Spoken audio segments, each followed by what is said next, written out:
Are you a burnt out overachiever buried in responsibilities? Do you miss laughing with your friends, just laughing from the gut? Do you remember that? Do you feel like life's passing you by? If you've been wishing for some kind of a shift, you're in the right place. Welcome to 52 Weeks of Hope, the show where we take you off the hamster wheel by ditching the to-do list for the to-don't list. This is where you get to learn how to make that lonely ache vanish, learn self-compassion techniques, and to give yourself grace. I'm Lauren Abrams, and I get to help you feel that magic again since going through my own dark night of the soul, so you can learn from my experience and the mentors and experts I meet along the way. And today we're talking to confidence therapist, image expert, and dating coach for women over 40, Kimmy Seltzer. Have you ever wondered if there's a secret sauce to confidence? If there's something you can do to be more confident today? Well, there is, and you're in luck because we have the confidence guru here right now, letting you know what that is and what you can do to be your best, most confident self and attract what you want in your life. Meet the dating coach you want to know. Welcome to 52 Weeks of Hope, Kimmy. Hi. Oh my God. I love your introduction. Okay. I loved watching your TED Talk, and I know you've been all over the press and on doing all the shows and everything else. I love your TED Talk.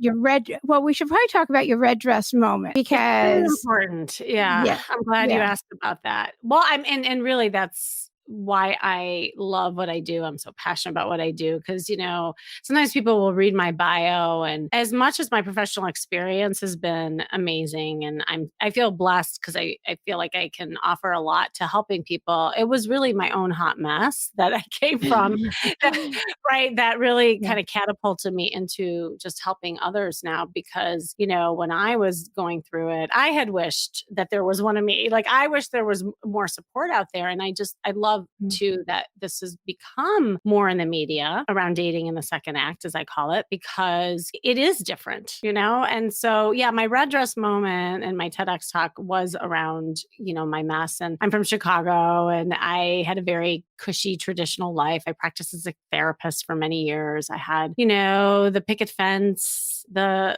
dog, the kids, the husband. I still have the kids, by the way, but you see where the story's going. And so, I really thought that everything was going on as planned. I thought this was kind of my good Midwest life until we all as a family one day picked up and we moved across the country and we plopped ourselves down here in LA, La La Land, as I call it. And I joke, we did what all the other people here do. We get a divorce and joke. I mean, look, you live in LA too. I obviously I like to blame LA, but the truth is I would have been here anyway. And I think what happened is when I was stripped from kind of the cushion and insulated of friends and my busyness around me, I didn't really see the problems that were ahead of me. And it wasn't until I was removed from the cushion that, I was faced with it. And almost immediately, that's when the record stopped and my traditional life completely disappeared. And I didn't honestly know what I was going to do with my new life. I was in a very dark place and my clothes reflected it, by the way. I was, I would not be wearing this bright red blouse. My wardrobe consisted of all black, maybe a splash of beige. I still had the nursing bras on and the flip-flops, and my hair was a mess. I was a hot mess for sure. And I was stuck in kind of my mindset, and my clothes reflected that, just being stuck. And here's the kicker. And it's not something that I actually realized until I started doing this, that I believed up until that point that you really had to work from the inside out in order to create change, in order to work on yourself.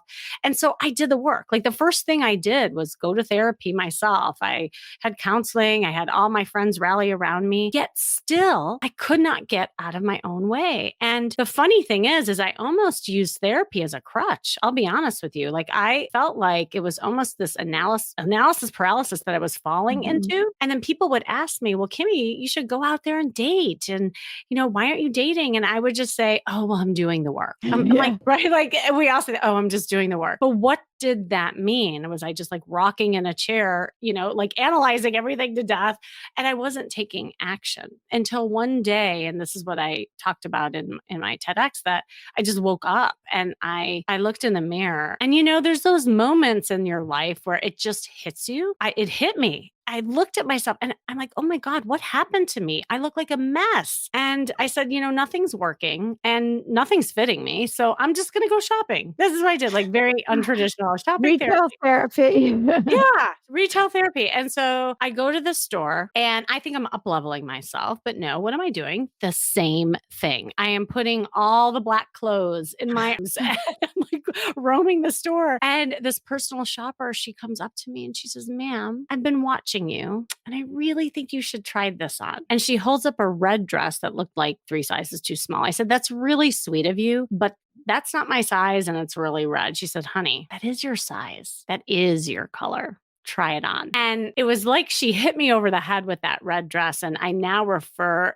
that moment to my red dress moment. And it's the moment where kind of lightning strikes, right? Where you wake up and you have an epiphany, you realize something. And I realized in that moment, I'm like, gosh, she's right. I was just thinking about being different, but I wasn't doing anything to be different. And so I'm like, I need to do something different. I need to viscerally feel in my body something.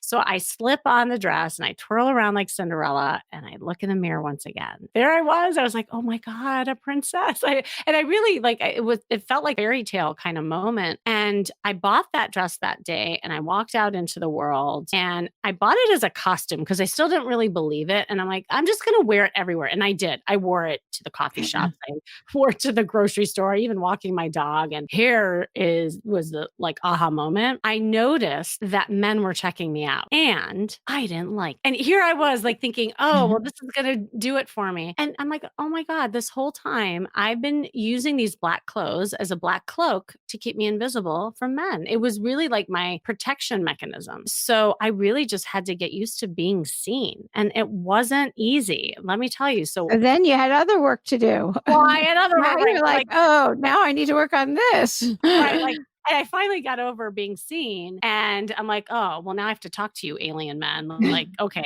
so next problem, right? And there was always like challenges and problems along the way, which obviously like now I help people with. And I realized also that there was a symbiotic relationship between the outer and the inner when it comes to confidence, that it's not superficial. How we look, how we market ourselves is directly affected into our body, into the way we express ourselves, into the way we feel about ourselves. And I love it because like there's not too many things in life, if you think about it, that has that instant kind of gratification, right? Like the inner work takes time, but when I see people walking out of the dressing room and they're standing a little taller and they have a skip in their step and they get feedback that they're beautiful or they're handsome, like it all works together. And so much research out there talks about that impact. So that's why I just love doing what I do. So now I flip the script and I work from the outside in, and I do that with my magic formula called the Charisma Quotient, which obviously is the name of my podcast, but also, kind of how I help people. So that is my story.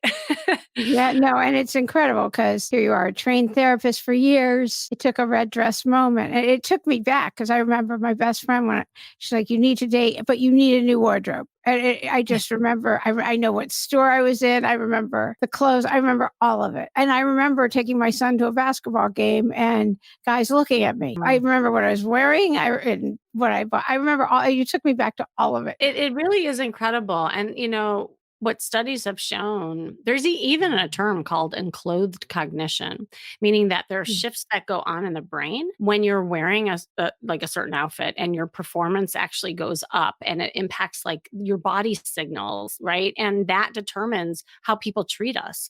So it's super important. Like in the business world, a lot of times people realize that and you get a new wardrobe, if you're going networking or you have a speaking gig or whatever it is. But a lot of times people don't think about it in ways of dating and relating. And it's super impactful. So I now call it the dating costume. Like everybody needs to get a good dating costume because it really will make a difference in how you enter the room, but also how you feel inside. Yeah, definitely. But in other areas besides dating, I mean, just that confidence, because people have been so isolated and now to actually go out, even feeling self-conscious. How do you get beyond that and just go out? What suggestions are there? Yeah, I'm glad you asked that. Well, as I mentioned, I have this charisma quotient formula, and the outside I call your style intelligence, right? That's what we were talking about before in the ways of, what you're wearing, your first impressions, your body language, all of that impact just how you even interact with the world, right? So that's the first thing. The second is your emotional intelligence, how we like connect through vulnerability, authenticity, how we express ourselves, how resilient we are, and how like we feel about our self-worth. And then it's your social intelligence, how we manage interpersonal communication. And yes, that includes flirting. So as you know, flirting is a big part of my business. I actually have a flirt workshop coming up, as I mentioned. And it's all intertwined in ways of just interacting with people. And you're right, like the pandemic didn't help. So even if you were an extrovert before, I think all of our social muscles got a little atrophied. And so I think people just feel rusty and dusty when it comes to just even saying hi to people. So no matter what program that people are in or how I help them, that is one of the things I'm always teaching is what are some skills that you need to feel more confident? Is it your body language? Is it just like practicing making eye contact, smiling and saying hi in the grocery store? Is it what you're wearing? Is it your energy and how like flirtatious and open you are? Is it the conversation skills? And that's another big part because you were asking like how can people interact? I do so much teaching around how to create a meaningful conversation where people want to move on with you. Like I remember meeting you when we were at that conference together. Yeah. Like it was memorable. Why? Because of, well, first of all, you look fantastic. And I loved the way that you were dressed and your energy, but it was our conversation. It was the stories that we shared and the feelings that we had. And I always say to people, it's not about the facts that people are interested in you. It's about the feeling they have when they're with you. And so people get caught up in like spewing facts back and forth, or on a date, it becomes a Q&A session. Well, it's so boring. Like that's why people come back and say, oh, I didn't feel the chemistry, but the reality is when you just have a nonsensical kind of whimsical, fun conversation that has lots of stories and emotions, that's a better conversation that is going to create that connection. Yeah, definitely. So, okay, let's talk about body language first. Yeah. Enlighten us on body language. Yeah. So what's fascinating is that 93% of communication is nonverbal. So again, what you say isn't even as important as how you show up. And in those first impressions, people are making judgments and assumptions based on two things. And this is research based. This isn't me just saying this. One is the clothes that you wear, and the other is the attitude or the body language that you have. And so a lot of times, people don't realize how they're coming across. Like I do a lot of infield work where I'll go out with people and I help them interact or help them flirt.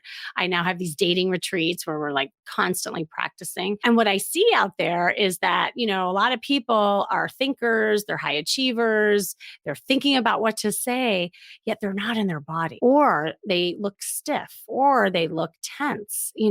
What is written on our face, the movement in our body tells 1,000 words. I do a lot of work and I do that. I have this whole like body signal system that I actually teach in my flirt workshops. And it really is paying attention to different body parts and practicing that so that you are seen differently. Because again, like you could be the best person in the world, but if you're not marketing yourself, then love will pass you by, or even just connections. So are there things people listening, because everybody probably can't, and of course I'll have links to everything, and look at Kimmy's social media because she posts a lot of this on there and it's very fun to watch. But are there things that somebody listening could practice doing? Because I've said to people, they're like, no, I'm happy. And I feel like saying, well, tell your face.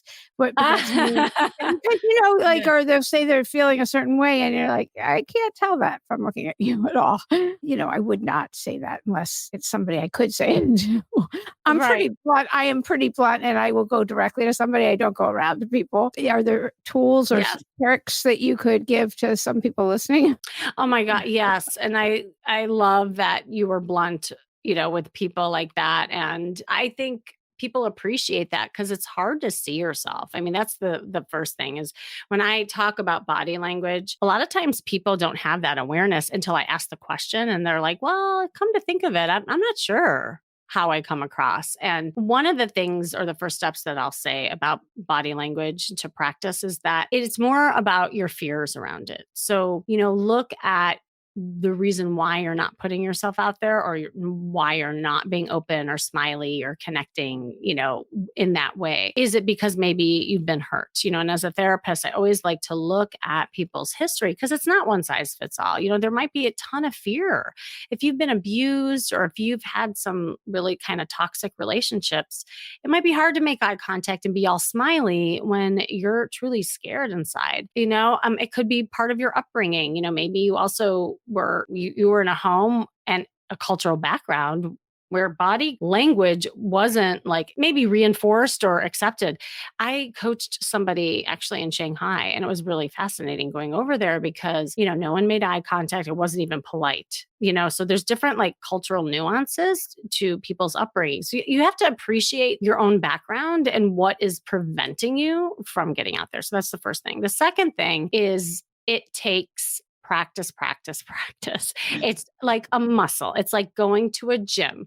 So if you are not used to smiling, if you're not used to making eye contact, then just take that little transaction and practice over a period of time, and do that in a way that is almost like gamified. This is what I do with my clients, as I do in all my programs. I'm like, forget about just approaching a woman or a man. Let's just start with the eye contact. So starting small is going to add up to the bigger win, and it's more digestible, and it'll build your confidence when you actually have success in that small transaction, right?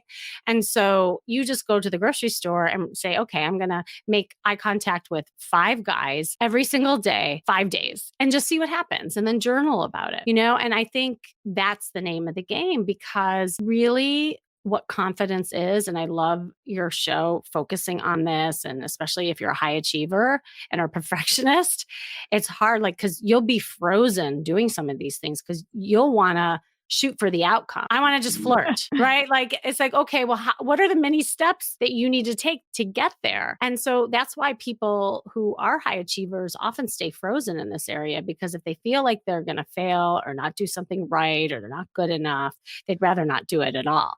But this way, you have these mini wins along the way. It'll add up to that success that you're going for. I think when you do that, like, it's really kind of pulling in and looking at, all right, well, I had some wins here. What happened? How did I feel? And then you up the ante. It's like, okay, now I'm going to make eye contact, smile, and say hi, and just keep going until you finally start feeling better. And it will snowball into other areas of your life. Like, it's not just about the eye contact. It's not just about twirling your hair. It's the kind of little things that you can do to build that twirling your hair, does that work? It does. Wait, oh my God, it totally does. What? Oh yeah. Are you kidding? And I'm not kidding. And research shows that actually for both men and women, this is interesting. Women will play with their hair when they're interested in a guy subconsciously, but you can also do it on a conscious level. So if you're just like kind of doing this, it's really sexy to a guy. And No guys way. will actually like shuffle their hair or kind of play with their hair when they're interested in a woman. Isn't that fascinating? Yes. Okay, what else? That is great. So does it still work? Does it still work when you're married? I'm going to be like, hey. Oh, totally. Yes, you can. I love that. Yeah, I love it. Try it on your hubby. Yeah, I will tonight. Are you kidding? Absolutely. Yeah. You got to say it with a little head tilt, a little smile, and say, hi, honey, or hi, babe, whatever it is. Yeah. Really respond to that. It's fun. I mean, there's so many like little tricks and things about body language that you would be astounded with that are so impactful and effective with the opposite. Okay, what else? That was great. I cannot believe that. I never knew that. Yeah. Yeah. Okay. Oh, yeah. I always talk about the 3-second rule. I didn't make this up, actually. Like, you can read about the it. 3-second rule. I thought that was food falling on the floor with a kid. With the pacifier. Yeah, whatever. Yeah, but not in I know. Yeah, not in this you can eat that. 3 seconds. Yeah. 5 if it's a second or third kid. I don't know. Yeah. Yeah, go ahead. Anyway, yeah. So yeah, there's different connotations for different areas, obviously. Yeah. So, okay, wait, what's a 3-second Yeah, rule? the 3-second rule is basically where, let's say you're at a public place and you're talking to your friends and you see a really cute guy ahead of you. And what the 3-second rule is, you check out the guy, you look back at your friend, and then you look back at him. And so it's 1, 2, 3, like that. Oh. And that Okay, second, so anybody yeah. who's listening, not watching the recording, Kim just looked forward, turned her head back, and then looked forward again. So that was Correct. a 1, 2, 3. Yeah, and the reason why that's effective, it's so simple, is that second look at him reassures him that it wasn't a fluke. Because you have to understand, like, guys think everything's a fluke. Wait, did she just look at me? Like they also want that kind of like confidence and reassurance that you are in fact checking that guy out to give him the confidence to then come hither and approach you. And here's the thing, I always say both men and women have responsibility and approachability. It's not just the man's job to come up to the woman. A woman has got to give the signals that she's open to it and have her cab light on and say, hello, I'm open for business. Come, I'm friendly. And so this is why a lot of people are not meeting, like you were asking about that, is that I think everybody's just sitting there in fear. I think it's getting confusing out there, especially with the man's role and the woman's role and all of this stuff. But this is why we're at a stalemate, because the men are like, well, the women don't look approachable. And then the women are getting mad at the men. It's like, no guys are approaching me. So like no one's meeting anybody. And that's why this body language signals are so important and yet so, simple, really, but we make it more complex. We make it way bigger in our head than it actually is. Okay. No, those are just very fun and easy. You've been interviewed a whole bunch with this Golden Bachelor thing. So what are the questions you keep getting asked again and again and again about that? Yeah, first of all, I love this show so much. It's finally there's like focus on people who are dating in the second act, as I call it, or if you're over 40, a lot of what it's highlighting is how different everybody is later in life and what they're looking for. So people have been asking and talking about, well, how is dating different in the second act? And what are some challenges that people have? And what are the benefits that people have? So I love this conversation because it can be a beautiful time in your life, yet it can be overwhelming and daunting. So it's just knowing how to put yourself out there. Because I mean, let's face it, like when you're in your 20s, you almost have the infrastructure of your social life. People are kind of in the same place. You might be in an environment where people are social and going out, especially if you're in college. Well, in theory, you and I had a before, right? Yeah, I don't know. I'm not sure about that anymore. Yeah, they're still on the apps, but in theory, at least they have a little bit different kind of opportunity than when people are later in life. Because the other thing is that everyone's in different places in their life. So you have married friends, you have coupled off friends, and when you get single, you look around, you realize, oh my gosh, I don't have any single friends. So it's hard to have that like single, fun, flirty energy going out there. So yeah, like I've been talking a lot about developing dating plans, just like business plans, creating mission statements for your dating life, how to flirt, the importance of like conversation flow, and really focusing on the skills as an outcome rather than I need another boyfriend or girlfriend. That's the biggest mistake. Biggest mistake that people make is they go online and they're vetting for their next boyfriend and girlfriend. And 99% of the time, what they really need to do is just focus on dating themselves to really understand who they are this time around and then that who they want to attract this time around. And I mean, it'll happen when it happens or is supposed to. It all unfolds the way it's supposed to. I'm such a believer in that. So for the overachieving type A'ers that are like, I want what I want and like it's going to happen, but they don't take pause. They don't take that breath. So they don't even know what they want. What would you tell them? I would say, I mean, I work with a lot of you high achievers if you're listening. So I understand. I understand that. And what serves you in maybe your business life or your parent life, it actually can really make you crash and burn with this dating thing, because even if you look at the definition of flirting, I love talking about this. If you look in the dictionary, it says to behave as though you are attracted to someone without the serious intention of an outcome. Now, that last part is why so many people don't flirt, right? They'll say, well, I don't want to turn it on to some person I am not interested in. I, don't know how. I'm fearful of rejection, blah, blah, like all this conversation that goes on in the head. And that also relates to dating. But the truth is, that's not what dating's supposed to be. It's supposed to be about being in the moment, being present, connecting, having fun. Oh my God, that's another thing that I see with high achievers is that they don't think dating's fun. Well, I understand that because they're treating it like a business and they're vetting really hard and who they're going to say yes to. And, and they go on these dates with like these questions, like a Q&A session and an interview process. And I'm sorry, but that's not fun. Like you can go on LinkedIn for that. Really helping like high achievers kind of pull back and just having fun and being playful, which is really super hard. And with that, just, teaching them the beauty of being curious. Like I use the metaphor all the time of kids. I love kids so much because they don't have an agenda. They're not attached to the outcome. I'm talking about like small kids. I know. Oh, yeah. Right? They just go on a playground or they go on and like, oh, Johnny, what are you doing? Can I play with you? Like they don't think about, oh, Johnny looks really busy. So having more of that childlike type of attitude is what's so beautiful. Like when I do my flirt workshops or my dating retreats, that's one of the things I really help people with. Like I'll make the women wear cat ears and go out and being goofy out in the field. I'll make the men be just as goofy with different things that I give them to do. And I think that gamification, and just making it more fun also takes kind of the scariness out of it, because if you just focus on that moment, it becomes easier. And I will end kind of this topic on this is that a lot of times when you're dating later in life, and if you've been a high achiever, you worry about a lot of the stuff that's happened in the past, right? So then maybe you're vetting these people to prevent from getting hurt, right? So you're vetting really hard and you don't want that outcome to be the same. Or you're so focused on the future that that's why the present gets really hard. And so the more you can kind of detach from the past and the future and just be here in the now and the present, that's what makes dating fun and way more easier. And you'll attract a better partner for it. So good. I have somebody I want to take this class,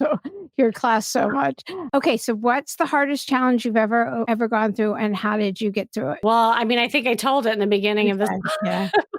Yeah. It was definitely my red dress moment. I mean, I've had so many other challenges. And here's what I will say about just dating. There's so many ups and downs. And this is any age. It's not just, our age, right? It's hard. What I came to realize is the things in the beginning that seemed really hard and challenging ended up being my gift. I mean, my God, like if you saw me try to go out there and flirt, the very thing that was just my nemesis, my pain point, I'm like, I haven't done this since like college, or I don't even know if I knew how to flirt even in college, to be honest. And it's the very thing that challenged me that now I teach. Like, think of it like that, because really, these are gifts in disguise. We don't see it at the time, but it's what you do with it, how you take it in, and how you can like be gentle on yourself and even use it to lean into that vulnerability to make those more like authentic connections. That's the name of the game. So instead, like, let's say you're on Bumble and you're getting a ton of people ghosting you. Well, if you take that hit every time as rejection, that's what's going to be the challenge for you, and you're going to hate dating and that. So the beauty in it is like, wow, I'm so glad that guy ghosted me because he saved me a lot of time and heartache. Thank God. Like, it's not until you take it that way that then you've kind of crossed the bridge, and also dating will be a lot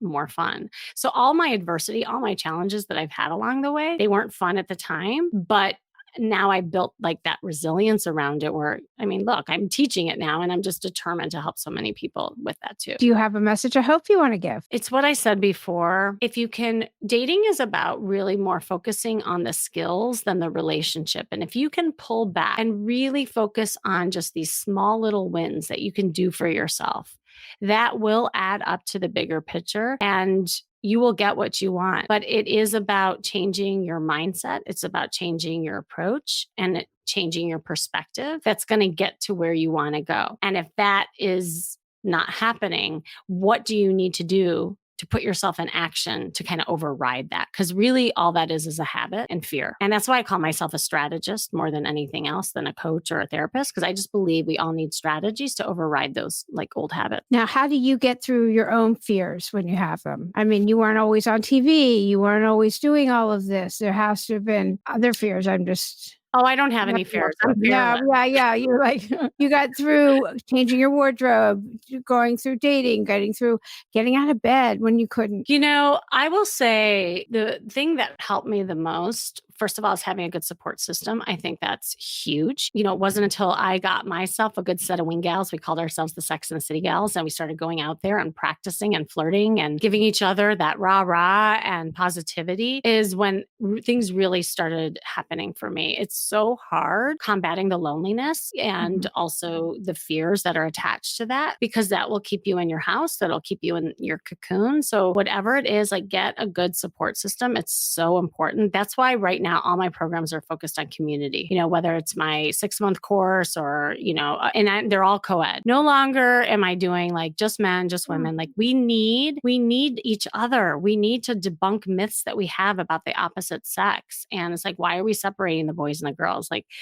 Because for me, that's what happened, is that I needed to experience dating a lot of different men to override my thinking about what men was, especially after my divorce. The second thing was practice, put myself into action. Like the only way to get over a fear is to lean into the discomfort. No one changes in a state of comfort.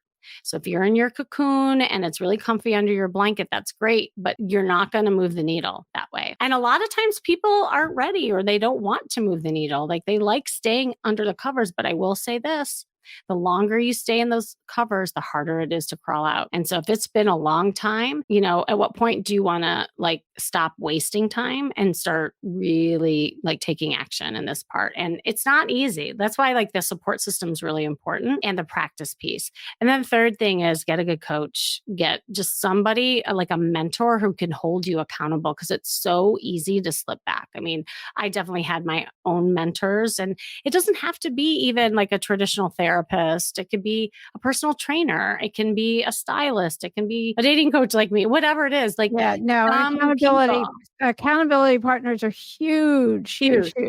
So I say those are the top 3 that help me and that I always try to help others with. Yeah, no, those are great. Oh, this is so good. And like I said, I will have links for everything for Kimmy and her new program coming up. This was great. Thank you so much for being a guest today on 52 Weeks of Hope. Thank you so much. I loved this conversation. It was awesome.